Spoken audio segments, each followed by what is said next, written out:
Welcome to the world's largest meetup group about digital asset management. I'm Henrik the Gyor with Marlabs. Today we have a very distinguished panel on digital asset management and sports. It took about a year to assemble this exciting panel because they were very busy people. But we're really happy to have four of the most exciting sports people in the world of sports. Starting from my side, we have Tab Butler from MLB, or Major League Baseball. We have Grant Nodine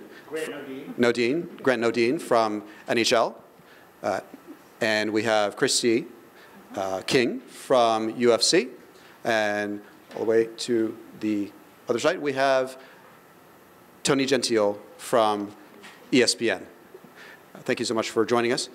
We set up a series of questions that we sent to you earlier, and we want to start with those, and then we'll take some audience questions as well a little later. Yeah. Sorry, let me do this.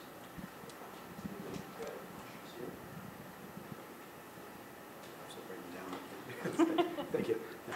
So starting question,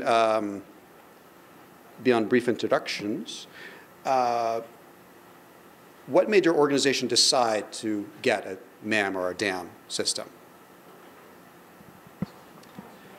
Okay, Major League Baseball Network launched on 1/1/2009, and we had all of about 6 months from the standpoint of, oh gee, we're going to start a network, and to build, launch, and get that out and up and running.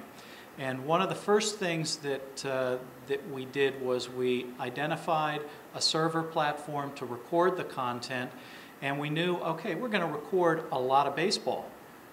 What are we going to do with it once we record it? We're going to have to find a whole lot of stuff.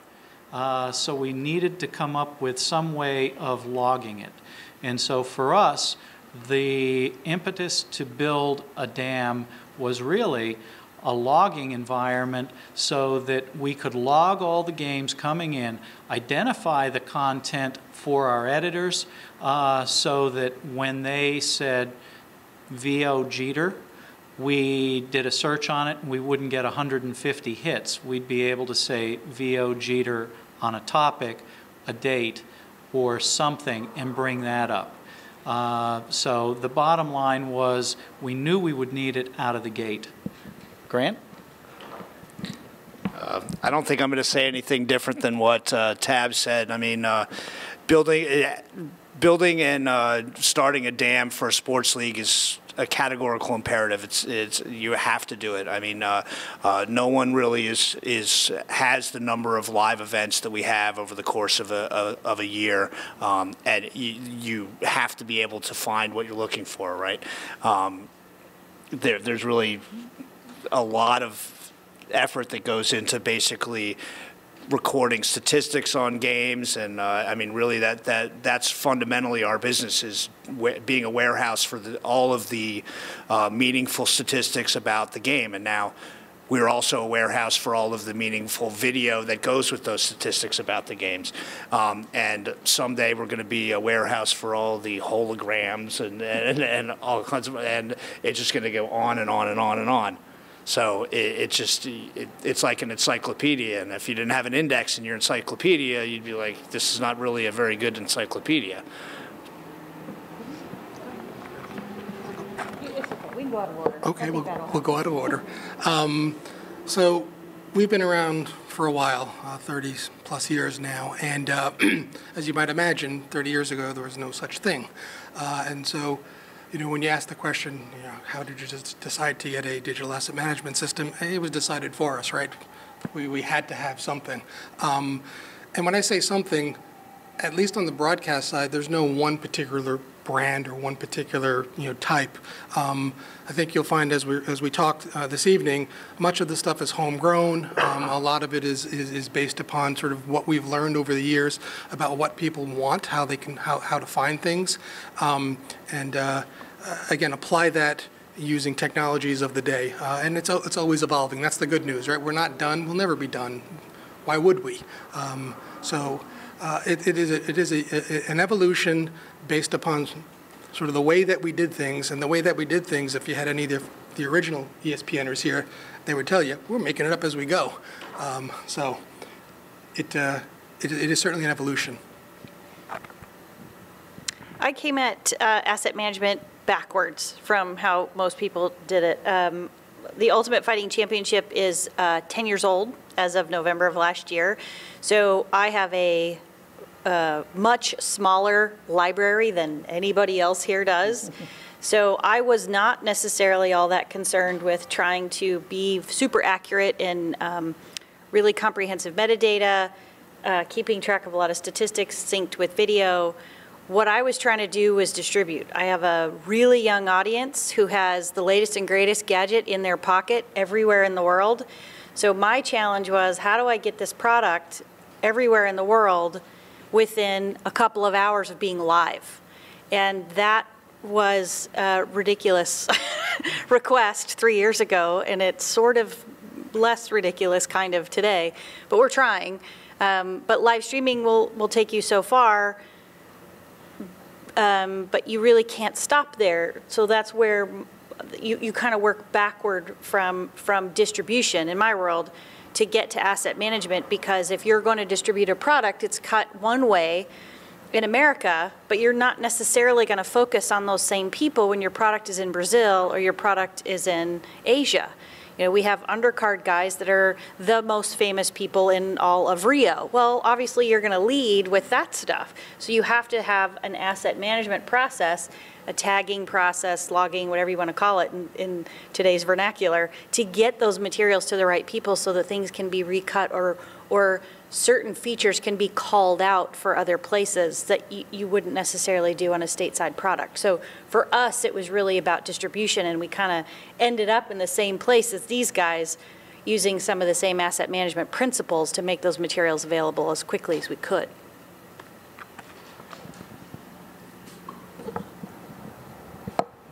So I want to take you a little bit back into history. How did you guys handle the archive of tapes? Some of you still may have that issue.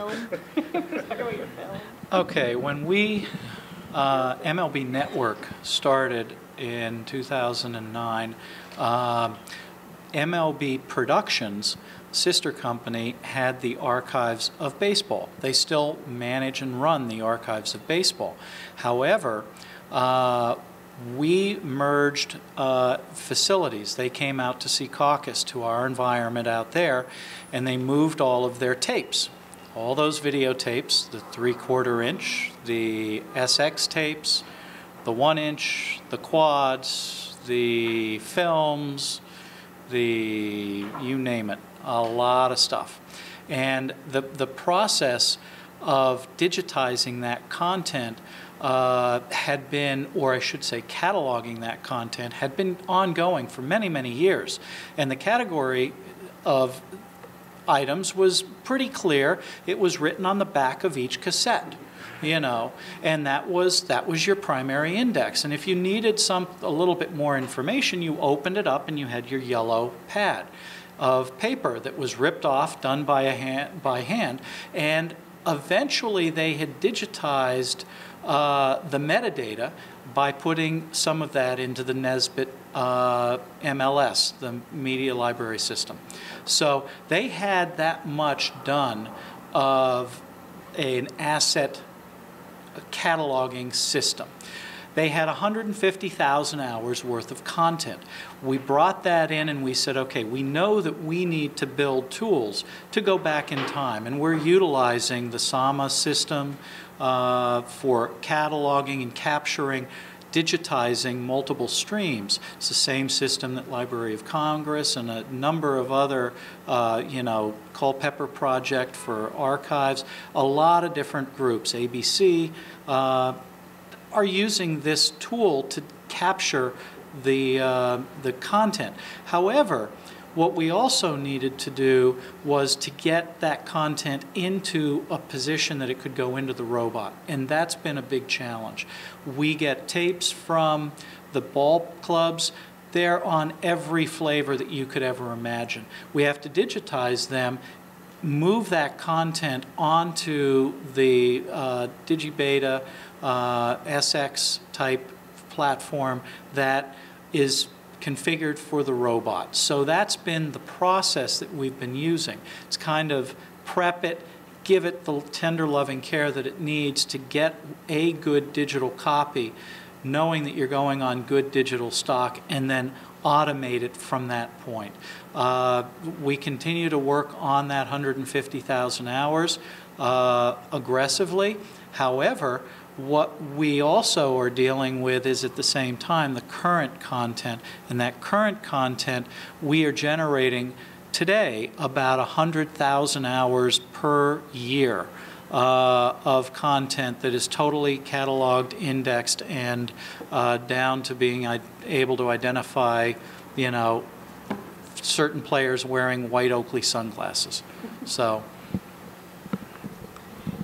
Yeah, again, Tab and I are not that different in this regard. We have about 195,000 hours of tape assets. A lot of them actually are in our office up on 6th Avenue. And we've got a plan to digitize those that's about a 6.5-year endeavor, assuming that we're basically running at a 12 to 14 hour a day at 4 channels simultaneously.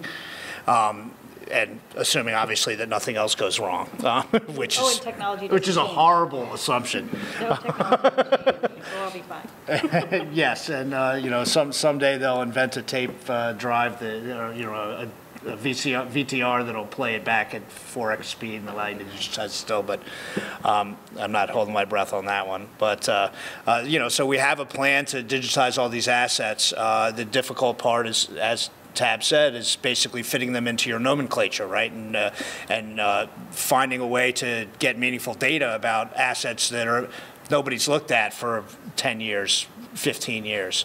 And we do have some metadata that's mostly tape labels and things like that that are in that's also in Nesbit, and there's some effort to move some of that data into the asset management system, but frankly a lot of that data is not very good. And so there's kind of this problem of having bad data get into your system too, right? And so you have to kind of be really careful about how you digitize those assets. And we're actually going to work with a third party to do that and move the finished assets over the network and directly into our library.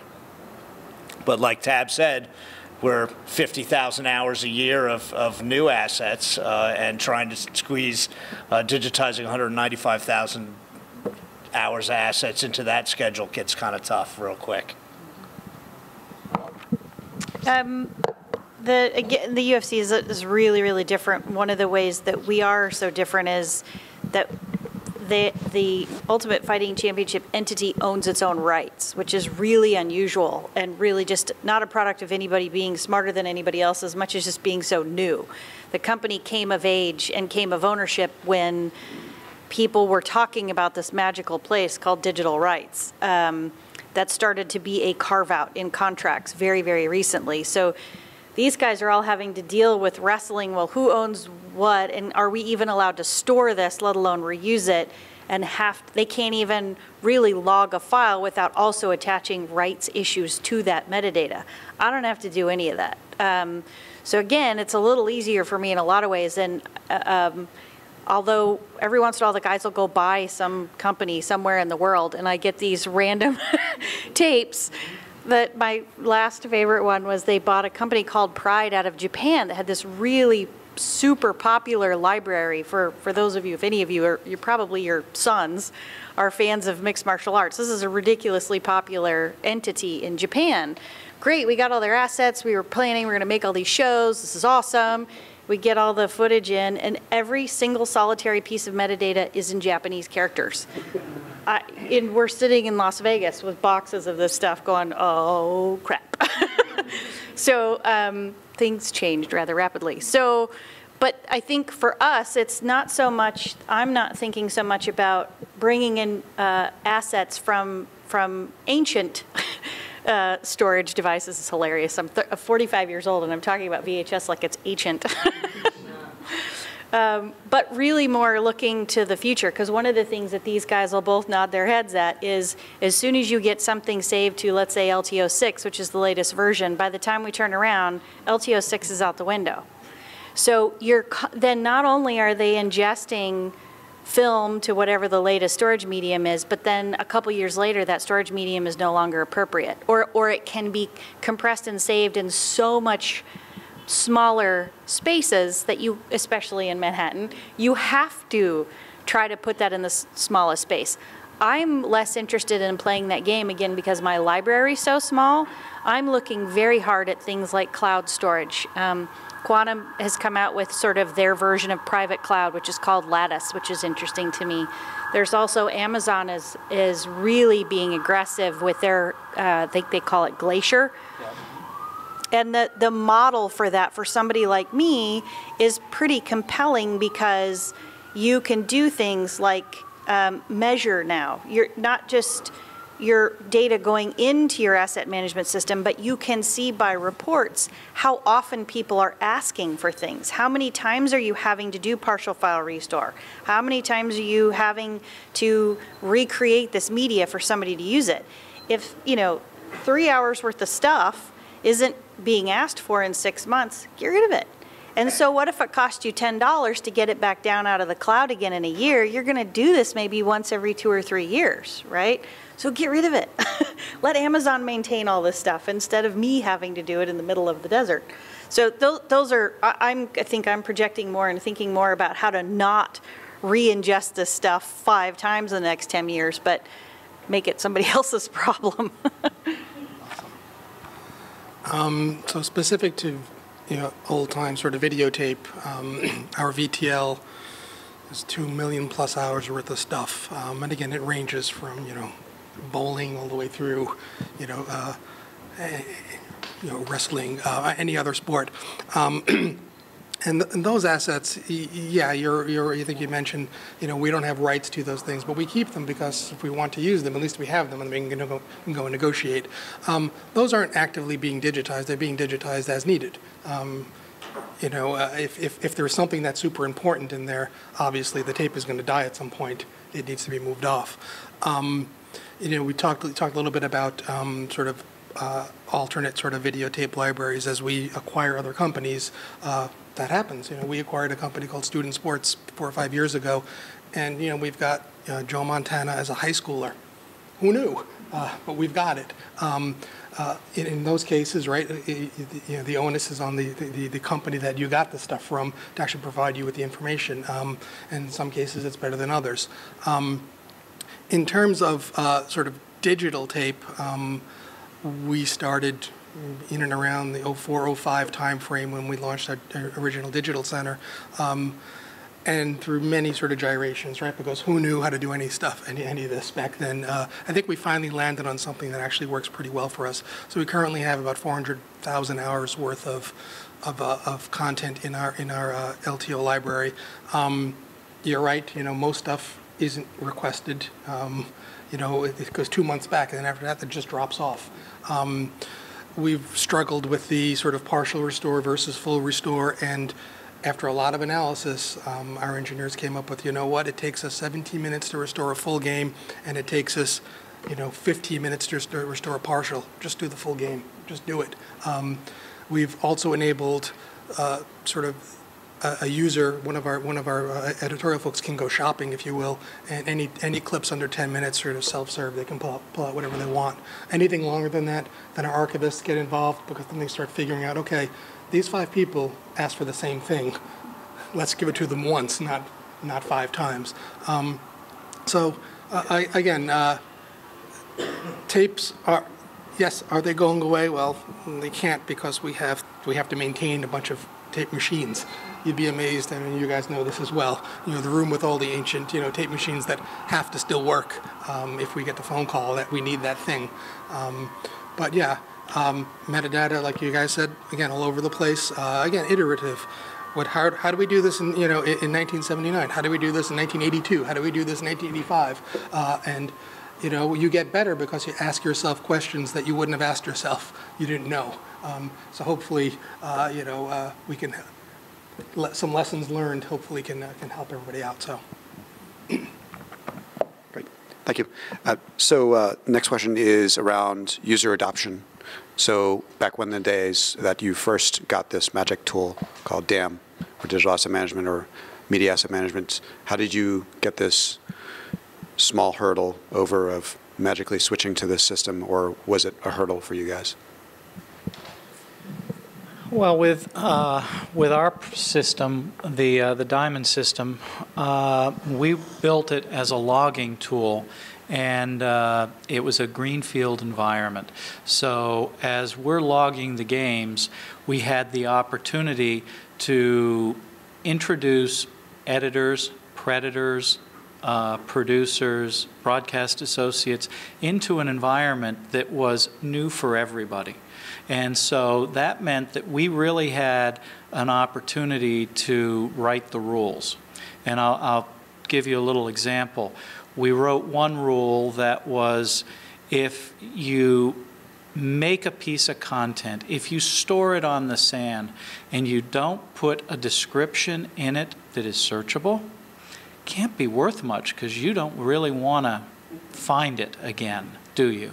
Now these sands are, we have two, one on the American League, one on the National League, that are in the neighborhood of about 4,000 hours each. We have a parking lot that is only 20,000 hours of content each.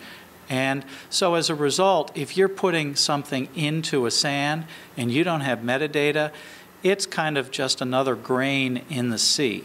So as a result, we said, if after 24 hours it has no description on it, we're just going to delete it. And after, 3 or 4 weeks of doing that, we didn't have anybody that didn't put metadata in. So it really depends on the behavior that you want to get. You just kind of motivate them. Now the other thing is that we did have ice cream cakes that we would bring in if and when everybody did it. And we have 50 editors going. And it was surprising because we made probably about a week's worth of ice cream pies, ice cream cakes coming in. And I said, I think the point's made. And I cut it off, and I got a lot of heat for that. The other thing that's very important is that if you're able to build the tools that the editors, the producers are looking for, and you're monitoring what they're doing and asking them, hey, what do you need? It really helps a lot. We're in the process, after 5 years, of running on a snapshot in time from 2008. We're replacing the entire core of our environment. We're rebuilding it. It's launching in between the 2014 and 2015 season in November. And it's basically migrating away from the Aurora, Grass Valley Aurora edit system with Final Cut Pro, going to a complete Adobe infrastructure, all on open storage, and it's not 4,000 hours worth of sands, it's 60,000 hours worth of sands, 2 petabytes per sand, huge content. And if you aren't tagging and putting the metadata in sands that are that big, you are not going to be able to find it. And the library, the archive, the LTO4 tape library that we have today is at 24,000 tapes. Each tape holds 36 hours. It's almost 20 petabytes of content in 5 years. And it has been growing at an increment of about 25 to 30% per year. So what it equates to is more and more metadata, and the tools that the end users are trying to use need to be more and more complex and comprehensive to be able to find that singular grain that they're looking for, that one shot. And so as a result, as we get more and more metadata, they're looking constantly for more and more ways to cross-reference and do you know, that Google type search. So it really, you know, our end users are driving a lot of the tools that we're developing because they say, how do I get this? And show me one piece of data out of all of that, and we then start to try and say, okay, if you need that, we'll try and uncover and build tools that can find as many of those gems as you need. Yeah, I'd say you know, we had several fits and starts along the road to kind of getting an asset management system in front of our users, and we actually we're about 3 seasons later than we wanted to be getting it rolled out. Frankly, because our users, our editors were holding onto the tapes as if they were, you know, their mother's wedding album, you know, and they just had a very hard time letting go of the tapes and understanding how things were going to work in this kind of new environment, right? And how now we're heavily, unlike ESPN, we're heavily partial file restore focused, because most assets that get retrieved are in the neighborhood of 10 to 20 seconds out of a 2.5-hour game that's basically nonstop action. It's kind of impossible to go and restore 2.5-hour games all day because somebody wants 10 seconds. But the tools have grown over time, again, to adapt to the desires and the needs of the users. Now, we actually we punish the users by making them manage the storage on their SAN. I have a couple of SANs, one of which I use primarily for sharing and distribution, receiving content from outside sources, transcoding different flavors, delivering that content back out to our rights holders through Signiant Media Exchange, various other things. Now, we primarily, the Final Cut editors in our house work all off of one SAN. And it's kind of it's been their responsibility to actually media manage things off of the SAN when it becomes full and they need the space. And one of the things that I tried to kind of get across to them was, well, if you were working on a project and we were a tape-based facility and you had 17 tapes stacked up in your edit room and you were finished with the project, would you expect to be able to just leave those tapes sitting in your edit room and not put them back in the library? And the answer is no. And the same goes for clips that you've restored, partial file restores that you've put on the SAN. And if you're finished with a project, it's your responsibility to go and let all those assets kind of move off the SAN. They're all available for retrieval. We've got all the metadata associated with your project. We also do a long-term archive of every project, so we basically have all of the handles that they wanted on audio, and all of the video that they didn't use in the project that got exported as a project in its entirety, and that gets put in the same robot. But we obviously migrate those off much more quickly. But they can always go and restore a project to exactly the way that it was. What you can't do is you can't leave your partial file restore sitting around on the SAN, or you're not going to have space on your SAN. So I think, you can bribe them with cake, or you can make them do it themselves, right? And I think it's worked for us. We don't have as big a group of editors as Tab does. We're about 15 editors. But it's a constant challenge, and you kind of have to keep after them a little bit.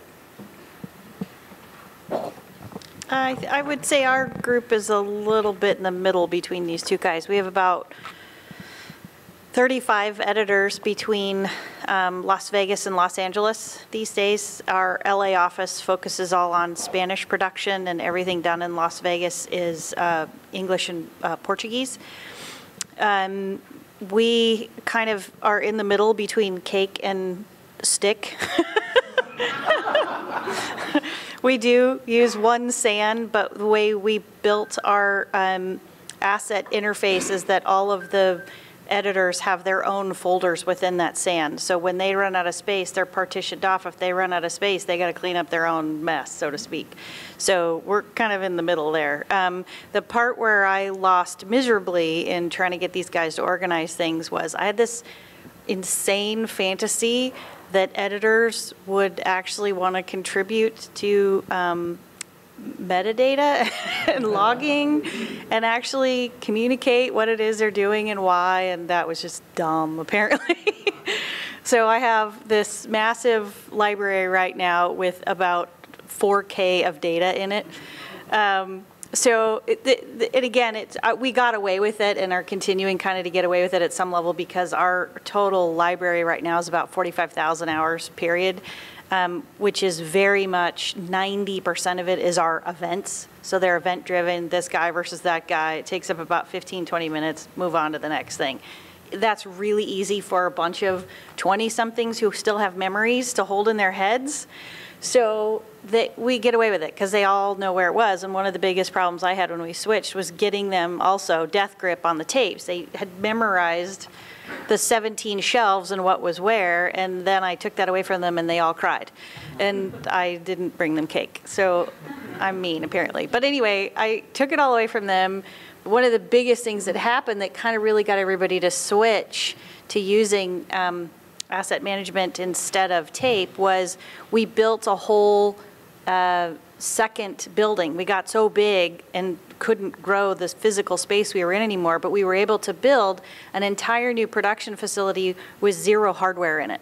It was all, we drew one little teeny tiny fiber line from one building to the other that was obviously pretty high tech, fancy IT stuff, and allowed every single one of these edit stations to function completely autonomously with no tape machines. And everybody that moved over there freaked out. But I can't have a tape machine. And within a week, it didn't even matter. They kind of all got it instantly. Now, unfortunately, it did not motivate anyone to put any more metadata in the system.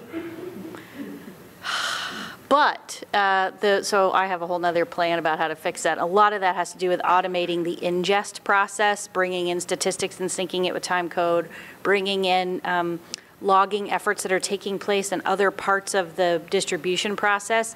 And rather than reinvent the wheel, I've just really spent a lot of time investigating, okay, who's using this stuff where, and what are they doing on event night? And obviously, everybody's doing whatever they're doing on a computer. And there's this thing called the internet, plug it in, and let's sync all this data instead of trying to make it somebody's job to rewrite this stuff over again. So it's really been kind of me playing investigator to figure out who's doing what and bring that stuff back in rather than trying to reinvent the wheel. So that's sort of some of my fun efforts there. No cake, huh? No cake.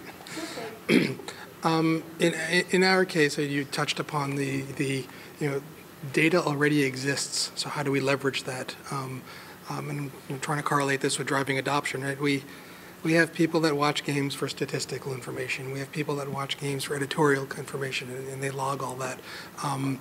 The process that we've built to schedule a game record or an event record, we persist that game ID throughout the entire process, so you can tie it back. Okay, if you're screening this game, it's ID 12356. If you're capturing statistical information about this game, it's the same game ID. So if you can tie it back to the identifying ID of the event, a lot of the work is already done for you. So if anybody's going to be writing anything about that game, reference that ID. It's all tied back again. So yeah, it's leveraging what we've had in the past, and ensuring that as folks do their job, we are taking what they do and aligning it with our content. And yeah, you're 100% right. I mean, I had this crazy idea, right? A frame accurate CMS. Like, what's that? When you start talking to people about that, yeah, things happen in time. And at that moment in time, what do you have, and where's the data that's associated with that? Again, real big fans of data as well, right? All the leagues do great jobs at capturing data, and we'd like to take that data and align it with the asset. So you can go find the goal, you can go find the home run. And then you couple that with the screening log, where that goal was the first goal of the kid's career. That's a highlight, where if it was just a goal, who cares? So data, editorial, screening information along with video is sort of the important sort of triumvirate of things to put together. Great. So how do you guys approach metadata capture I know some of you may have very elaborate strategies on that. Can you elaborate on this? Metadata capture for us with Diamond is thought of much along the lines as what Christy was talking about. You look at the environment and you say, where else other than here is this metadata being generated? And then you want to be able to capture those and bring them into your environment. And I refer to them as pillars of data, because what I'm looking at doing is building a foundation for the assets. And I want to put as many pillars on the foundation as I can to support the data. So for baseball, when we first started, we said, well, we're going to build our logger station. Well, what is that logger station doing? Well, they're logging what the broadcaster is doing. And we have one logger with one host broadcaster. Well, do you want to use the home or do you want to use the away? Well, let's standardize on the home. Now, we need to be able to find this asset. So we came up with a very simple naming convention for every game. It's the date, it's, who at another, the home player. So it's Yankees at Boston, and then an underscore, and then what is it? Is it the home clean, the away clean, the home dirty, the away dirty? What kind of, where did it come from? Did it come from Baseball Advanced Media, our partner? Did it come from our feeds? Did it come from a network, a Fox and an ESPN, or where did it come from? So we were able to put all of that in the name, so much like the way that ESPN is looking for content in a name, we had a single file name that we could find that game, and it was a unique identifier. That was critical for that metadata. So once we have a unique identifier, we then can start putting these pillars in. Well, we have the logger that ties back to that unique game. Then what else do we have? Well, Baseball Advanced Media does logging along with Elias and Office of the Commissioner for every game, and they have databases that they're populating that are put out into the web environment, better known as Game Day on MLB.com. Well, let's get that. Well, aren't we doing a log? Yeah, well, we're doing the broadcast log. They're doing the play action. So for us, we see, tight shot of the pitcher, high fly ball from camera 2, back at the warning track with a diving catch. But on game day, they'll see, that it's a fastball at so much miles an hour to the center field, caught out. So we could get two very distinct views, metadata opinions, as it were, and then make those all point to the same pillar of data that we refer to as a proxy. And that proxy refers to another pillar of data, which is the high-res asset.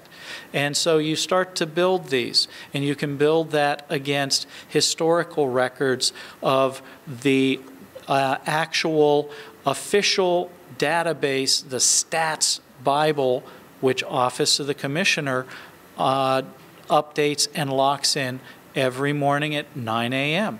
And so as a result, you end up with having all this data that you can then tie back to a video of a game. And then with that particular game, you end up with clean copies from the home and the away team. So once you've got your one master, you then can make the same association using timecode across all the other copies that you have. And so what you then end up doing, as we do, you have maybe 5, 6, 7 unique feeds, all referencing one primary data that has been time-stamped and put together, and all those other feeds, you're lining them all up. So effectively what you're doing is lining up the first pitch on all your pillars of data and saying, that's the first pitch. Now let's go to the next pitch. Next pitch, and you just go through the entire game that way with all your metadata, and that gives you your basis. Make sense? Yeah, this is one of the areas where I really envy Tab a little bit, because it's much easier when you think about it to go, hey, there's a pitch, and a pitch is kind of a self-contained thing, and there's another pitch, and it's kind of a self-contained thing. A hockey game is not like that. It kind of is one big container. Now, we have 5 off-ice officials at every game that are scoring everything you could possibly imagine and probably more, and I think we're getting set to, talk about anyway, augmenting that with sensor data from environmental sensor data from the ice, from the temperature of the building itself, sensor data from players possibly, the puck itself, so you start to get into a world where, oh, there's more pillars coming, and we have to figure out how we populate them, right? But within the organization, you've got 4 or 5 different groups within the organization that are providing additional logging data, right? We don't actually do any production logging. Because the finance folks think it doesn't make financial sense, but that's their decision, not mine. I just do what they tell me, right? But we do have the hockey operations group, which is basically overseeing the officials, overseeing goal, reviews every goal that's questionable in any way, shape, or form. Make sure that there's a consistent kind of standard for certain penalties and things like that. They provide they log clips, and they provide logging data there. We have a group that's focused primarily on infractions, so nasty hits to the head, that kind of thing. That doesn't happen as often in baseball either, which is probably a good thing. That's a lot in my world.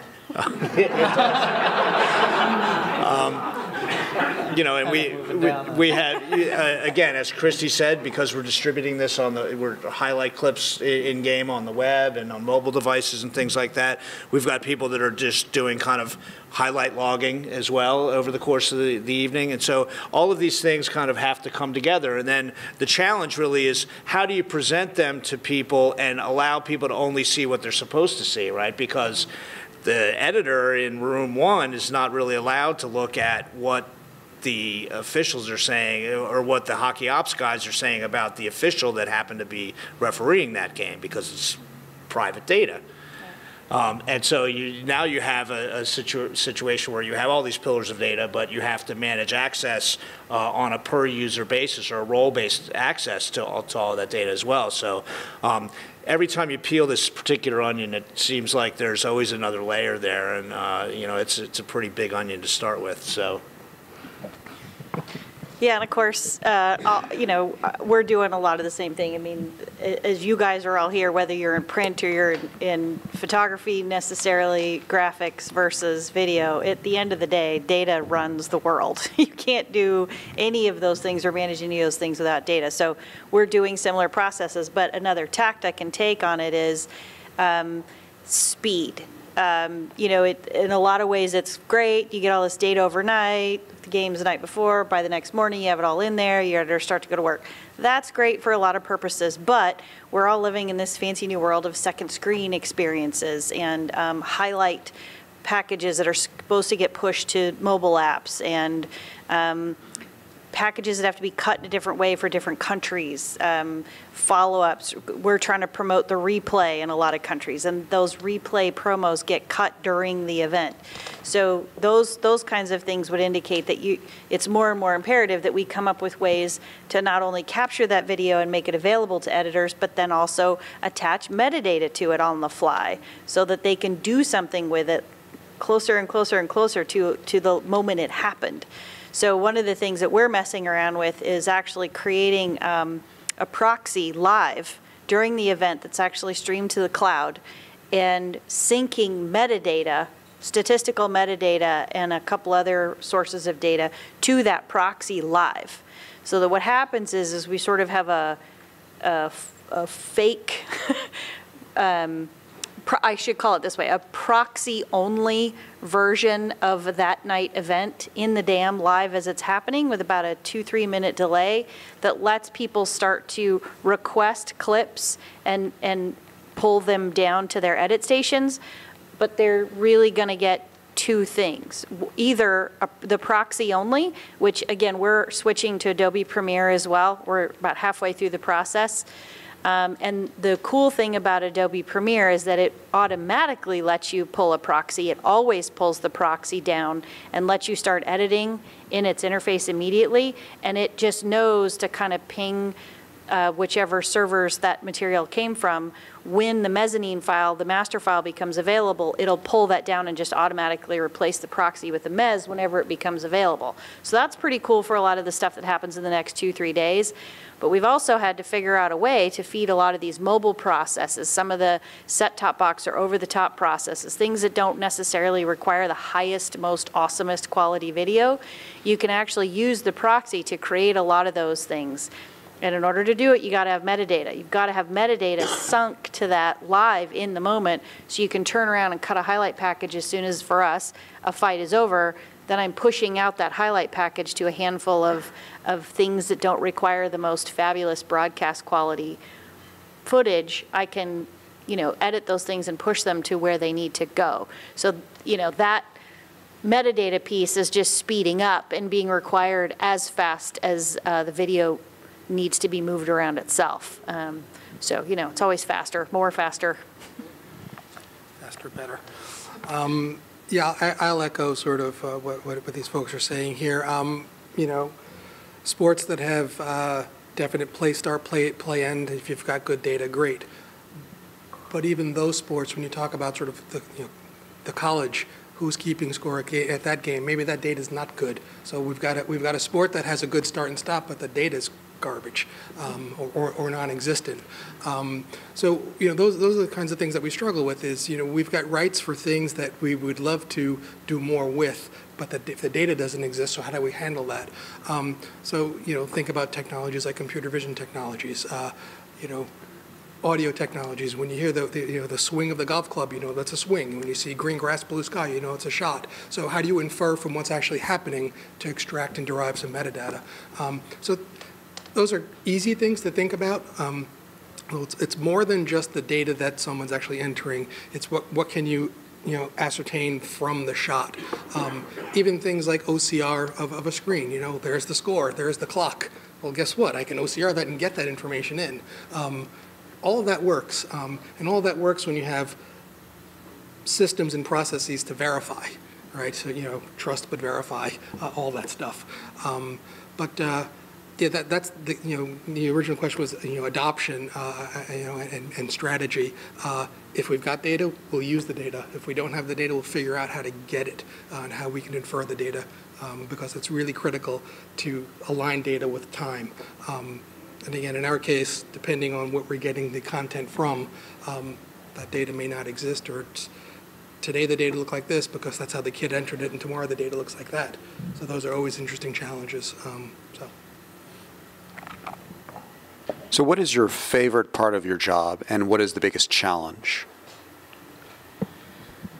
Well, my favorite part of the job is the fact that it's never the same day in and day out. It always is changing. The technology is changing. The requirements are always changing. With our production and Tony Petiti and his vision, it's always changing and getting better and better. And so that's exciting because I know I'm going to be challenged on a regular basis. From the technology standpoint, though, you can push a system beyond what the needs of the environment are, and you can overbuild, and you can overcomplicate, some simpler needs and requirements. And so what I look at is trying to you know, simplify the system, keep it down to a point of ease for use and the ability to try and make it something that a user, first time they see it, is like, oh, this is intuitive, this is easy to run. And so, you know, a goal, what really makes it good for, what I really am enjoying is when I can walk around you know, through the edit rooms knowing, oh yeah, we did a 2-hour training class 4 months ago, and I'm looking over people's shoulders, and they're doing things with this software, and I'm going, I didn't think that we built that. How did that happen? And I'll go back to my my right-hand guy here, Peter Horoshovsky, on it, and go, Peter, did you do this? And he goes, no. And we find those gems, those things that the users are pushing the software and finding new ways to do things and better ways to do things with the foundations that we've laid. So that's really exciting. Well, I'm kind of a IT guy at heart, so I like the toys, to be perfectly honest. But I agree with Tab too. I mean, it is always a challenge. There's never a day that's like any other day, really. And I guess what I like most about it is I really like to think about, you know, where are we going to be 5 years from now, and how do we build as much resiliency, redundancy, scalability, and survivability into the systems that we deploy, so that the sports that we love always have access to their assets, and we're never suffering because we didn't think of something when we should have. And I think one of the interesting areas here, right, is so you know, when you start seeing you know, higher resolution video take over, you're going to start, instead of storing things as big giant assets, you're going to have frames that are taking up hundreds of megabytes, and you're going to be storing, you're going to go from storing these huge, like 100+ gigabyte media assets to storing millions of 100 megabyte media assets. And that's an entirely different problem set, especially from a spinning disk perspective, from a restore perspective, from a distribution perspective. And so you start to say, well, is my system going to, what's going to happen to my system if that transition happens sooner than I think it's going to happen? And what am I going to, how can I build this system in a way that I can bolt that capability on after the fact without having to tear everything down and rebuild it? And that's really what kind of makes it exciting for me. Yeah, I think I can just say it in what the both of them said in a sentence is, if you don't enjoy fear, run. Awesome.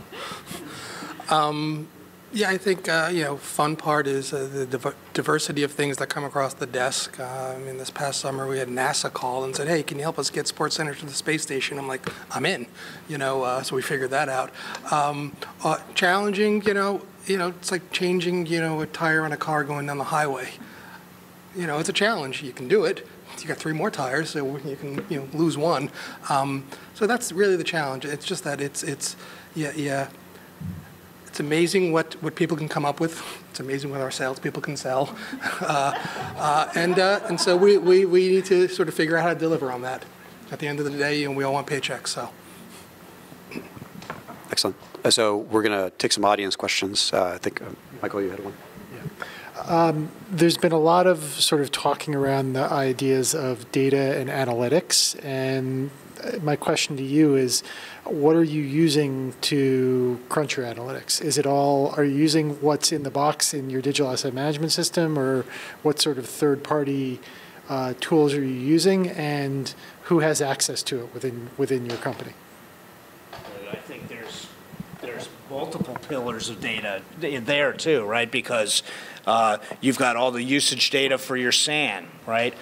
You've got access data for your tape robot. So you start, like, you have all these systems that are actually doing different parts of this equation, and you're going to try to say, hey, how do I collect data from each of these systems and help that inform my decisions in the future, right? Because what you don't want is you don't want to have not enough tape drives in your robot, or you know, not enough spindles in your sand to be able to deal with performance issues. And so you have to kind of really very closely look at, hey, you know, what's the average, what's the average kind of network utilization for each edit station? Am I starting to have to think about changing the fabric that I'm connecting the edit stations with? And so it's a constant kind of battle now, and I think that's not even maybe the analytics that you're talking about, right? It's not, but there's roles and roles based on yeah. that too, right? Well, I'll look at the analytics from the top down, from potentially the area that your question's coming from. You know, we are dealing with metadata coming in very rapidly from each location. As somebody is an official scorer giving us a score, at the same point we've got, you know, pitch effects, field effects, automatically generated content, metadata that is coming in describing events, so that we know the XYZ coordinates of every single pitch that has been thrown since January of 2009. In our metadata, I can tell you the arc, the rotation, where it crossed the front of the plate, where it crossed the end of the plate. Is it a curve, a split finger? What is it? Well, all that metadata we were bringing in, and we said, well, what can we do to mine that? What do we want to do? And identifying tools that you're using every day in broadcast for us, the VizRT engines, working with various different vendors to take those data streams, be able to crunch that into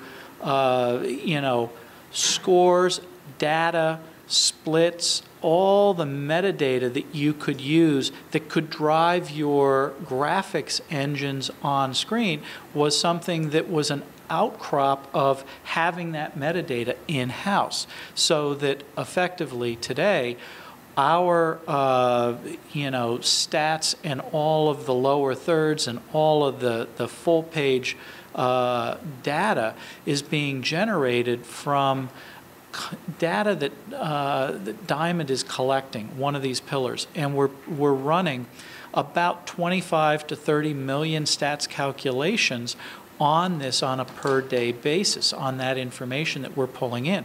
It's effectively an election night system for baseball. So if you think about it, you've got 15 races going on, and what's the stats? What's the score? In each environment.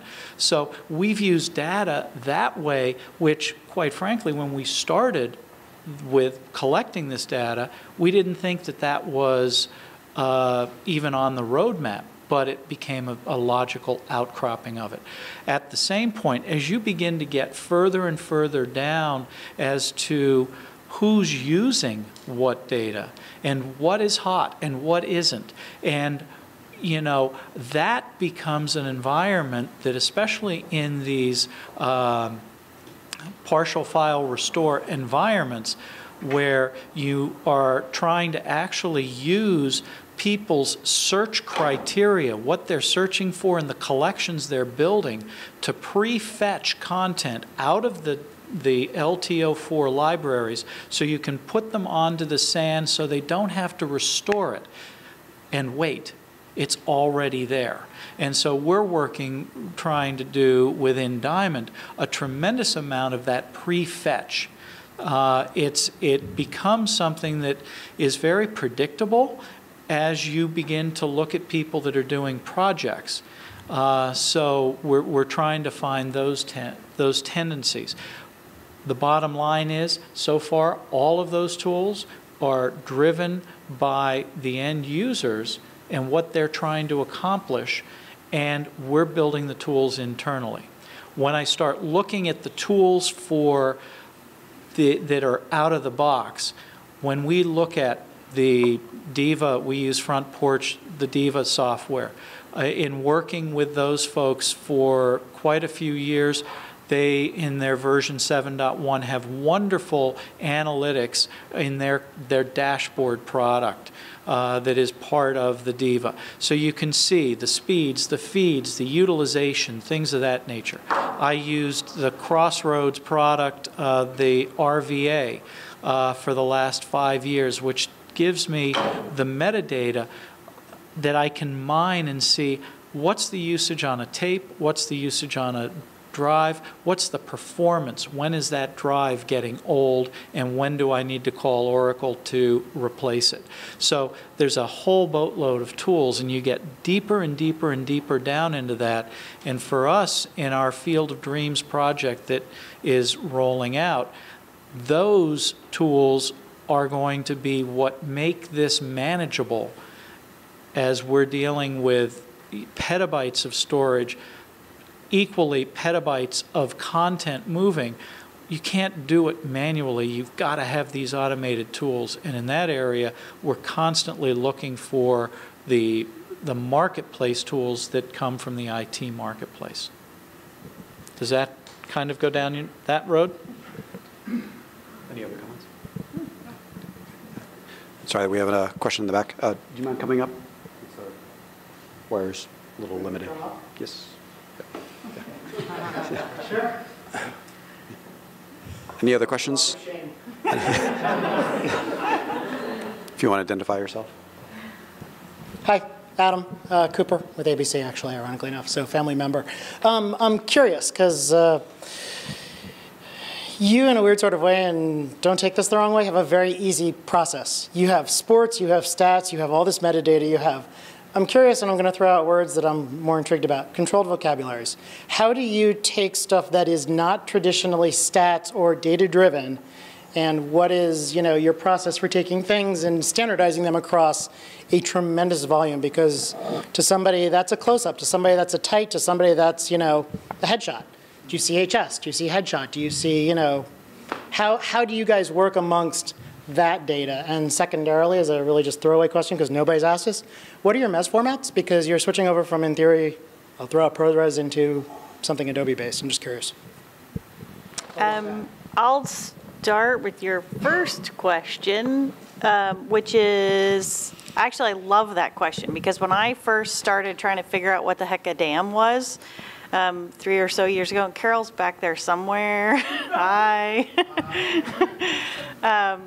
We actually, inside of the ZUFFA properties, we have 2 asset management systems. One now has evolved to being called a MAM, which I didn't know when I started. That's what I was building. The other is a DAM. It's a true print management process. So we do 2 separate, completely disparate systems to keep track of things that in many ways share a lot of the same attributes. And the reason I bring that up in relation to the question is, it's my opinion, and this is actually a really fun thing to argue about at all these conferences, that it doesn't matter. Meaning, I think that companies are best served when they collect all of the information, all metadata from everywhere, and don't try to say there is a right metadata and a wrong metadata, or a right way to name some things or a wrong way. Part of that philosophy comes from the fact that I'm starting so much later in the process. These guys have libraries that are decades old, and they have to figure out some way to standardize some things, or at least that's the theory. I don't play in that world, because I'm collecting things that are trying to speak forward in time, not backward. And I'm of the opinion that language is a living, breathing thing, just like our sport. And it's going to constantly keep changing. So if you decide that you're going to have a taxonomy with very set specific language and meaning, at some level that's going to become obsolete, and people will start to adapt or start to stick words in other fields to try to make up for the fact that the thing they really want to say, they're not allowed to in this box. And I just think that's kind of a stilted way to look at it from the beginning. Treat it like the living, breathing organism that it is. Let provide fields, provide faces and interfaces for people to be able to put in anything and everything they need, and make your search engines the brains. Let your technology of how to find things put your effort and energy in really good search mechanisms, as opposed to trying to make humans think in one specific set of words. That's my glorious opinion. And what was it? What's your mesophonic? Oh, sorry, ProRes. And we're actually staying in ProRes, ProRes 422, even though we're switching. Adobe's products works with everything. I don't think there's anything they're not acknowledging, so we didn't have to switch mezzanine formats. Now we get to 4K. I'm not even going to talk about it. Okay, I'll jump in on the metadata question first. Each pillar is quite frank of data as we handle it. We look at as being its own unique taxonomy.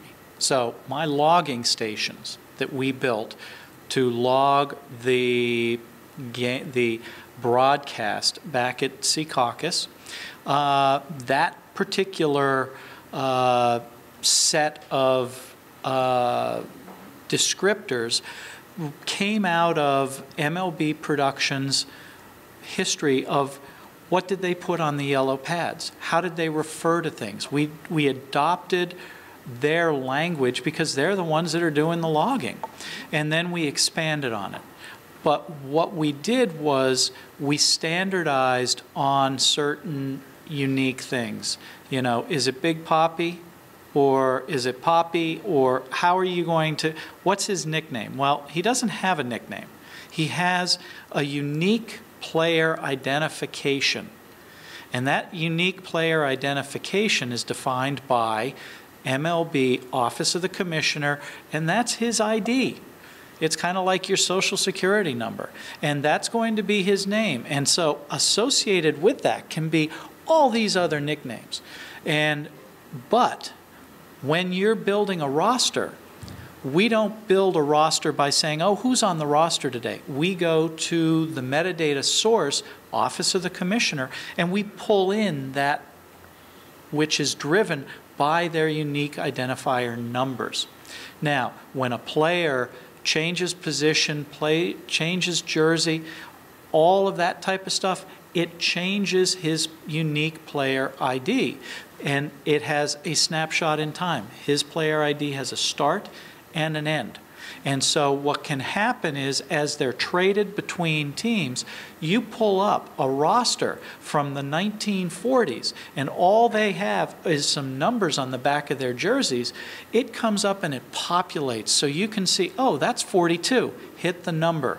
And it comes across, and it's, you know, Jackie Robinson or some, you know, all of whatever you're looking for, you've got the information that begins to populate. So you're feeding things from a common denominator. However, in that metadata environment for Diamond, that logger, we have about 765 descriptive fields, and we also have a comments field.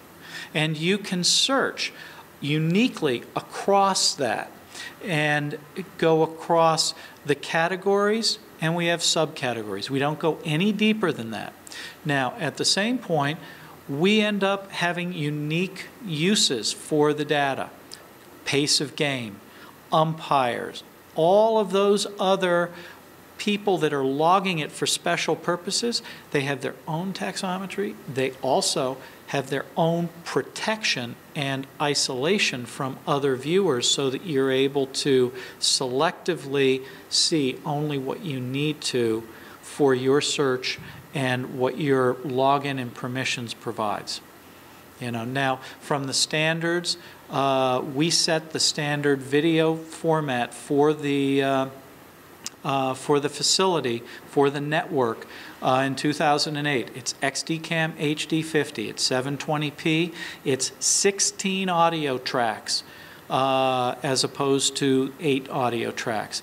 And it is, at this point, is stored in the library as a GXF Grass Valley file.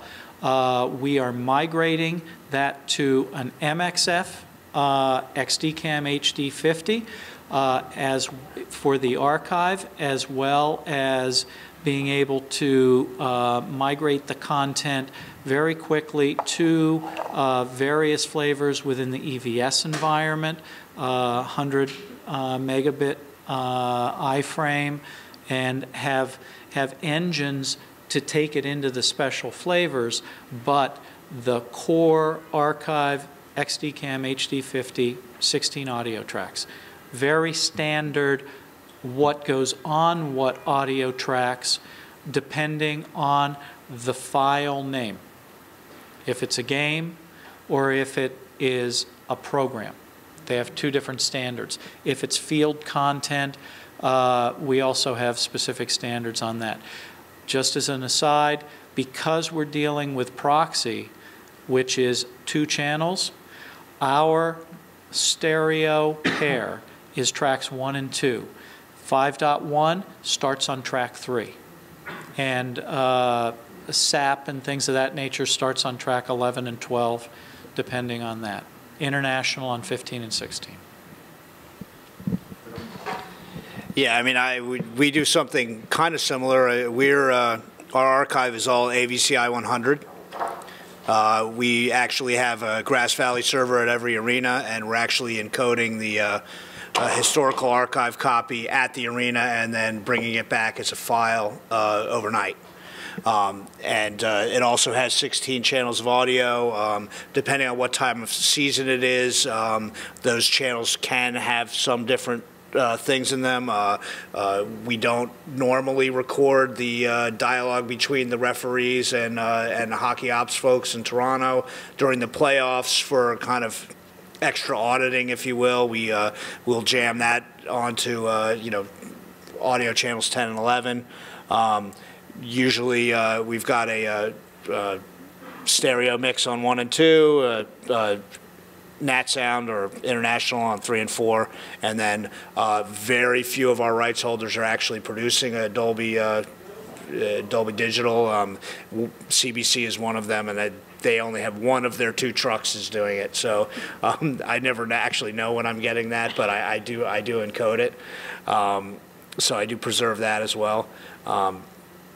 As far as as far as the metadata goes, I mean, I think determining what's a headshot and what's a close-up and things like that is really a matter for the folks that are actually running the editing operation to, as peers, basically develop what their standards are going to be. And you know what? And that can shift over time, and it is kind of the way it is. But the rest of the metadata, obviously, we're not going to allow someone logging data or allow the stat system to misspell Gretzky, for instance. When we were logging tapes, I would tell you that Gretzky's instantly recognizable as the most famous hockey player ever, right? And there was about 20 different spellings of his name.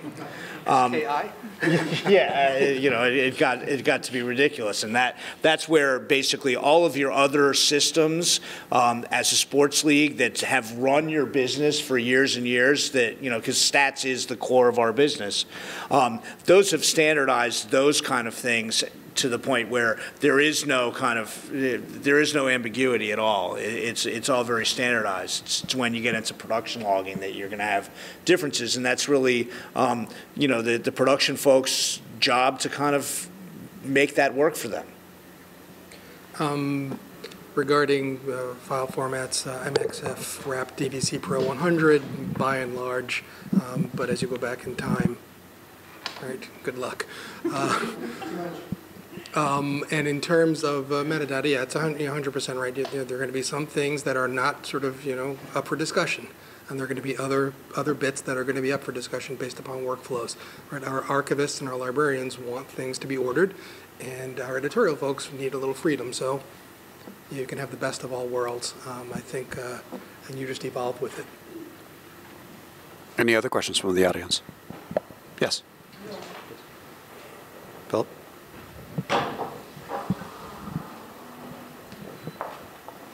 Thanks. I'm just curious about, with the enormity of the content that you're all storing, can you speak a little bit about the DR plans, the DR systems you have in place? 10, 20 petabytes of material isn't something you can usually turn around quickly. I'm intrigued by how you handle that. In our case, I mean, we like to say we're geographically diverse. We're about a mile apart from the main, one system and the other system. And there really isn't a main system. The way our archive works is whatever one's not busy at that time is the one that makes the original, the master, and then the one that's not busy when it becomes unbusy makes the sort of backup. So everything is mirrored. So yeah, you're right. It's a lot of data to manage. But the second copy can happen later. It doesn't have to happen immediately. That coupled with the fact that, we live in this world where, again, based on analytics, based upon how people use the content, 2 months back, 2.5 months back. So if we can have spinning disk of 2.5 months worth of stuff that's instantly available, you can stick it on that, and then it'll get migrated over to the deep archive. So that's how it's been for us. I don't have that problem yet. We're not that big yet. Ask me in 5 years. Yeah, for us at MLB, we've got the two SANs, the American League and the National League, that are about 4,000, 4,500 hours of space, and that may sound to be like a lot, but we're doing 15 games a day with pre-games, post-games, home and away. We're doing usually either 5, 6, or 7 records per game. And they're, with the pre's and the posts, 5 to 6 hours. So you begin to think each game that you're doing is, going to end up giving you somewhere between 25 to 40 hours of records per game, and you've only got 15 of those going. So we're seeing our record times being somewhere in the neighborhood of about 52 to 53, 5,400 hours over a 7-day period, which when you begin to think about your SANs, your working SANs, in 1 week you've just filled them up as if they had nothing in them. You realize that, wow, this math does not work. You've got to move the stuff in and you got to get it off. So when we record games, we have effectively a day of games that ends by 3 a.m. We are moving that content into the library and have it vacated off of the SAN and into the library within a 12-hour period. Now, we don't start that process for 3 days, but it's copied off. And if we have people that have used and are maintaining that reference to some bit of content in a file, we will break that reference with our media asset management team. I've got 7 people that work for me that work on this round the clock. They will break those references, move the content into the library, and then it gets cleaned off. The key here, though, is the way that we move the content. We actually are copying the content into the library as soon as the games are finished. We leave that content live on the SAN for the next 3 days and then delete from the SAN so that we already have it in the library. The library works from the standpoint, we have a very large 125 terabyte disk cache on the front end. So we're streaming all the stuff in to the disk cache. Then at that point, we have within DIVA a rule set that says anything that comes into the library, we do an on-site tape and we do an off-site tape. And the off-site tape goes to VRI, Vital Records Incorporated, out in New Jersey. One location is in Princeton. The other is at the intersection of 206 and 81. And we put clean copies in one location. We put dirty copies in the other location. And so that we've got from the actual, and both locations, VRI is 85, 90-foot below ground bunkers that are old AT&T facilities. So effectively what we're doing, one of those two bunkers was Nixon's underground White House. It can sustain a 10 megaton direct hit and from Russia, and baseball is safe. So